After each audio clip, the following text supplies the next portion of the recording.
Alright, let's see quickly what advanced variation is about in French defense. E4 e6, d5, attack in the center, and white takes the space with e5, so capturing f6.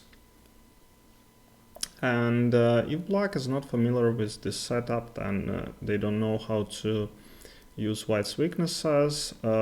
Basically, black doesn't have a lot of plans here. They have to play c5, then knight c6, and queen b6, attacking the d4. This is the main, the only weakness of white. So let's make this move, c3.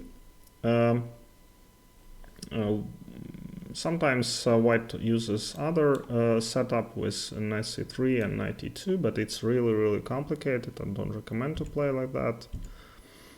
Knight f3, queen b6. So black target is d4, and in this position you have to know this move bishop to d3, which is for me it's hard to play because you kind of don't defend this, stop defending this d4, because black can take, and they have two pieces against this one. But it's actually a trap, because if you take, then I have this discovery, checking the king and taking your queen. So black always plays bishop to d7, and here there are different moves, like a3, it's more complicated. You can play something like castles, but I recommend just taking here. So bishop c5 is the most logical, and castling kingside.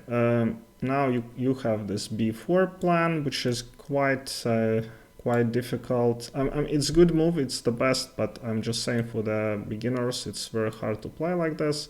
You can just play queen e2, rook e1, bishop f4, something like this.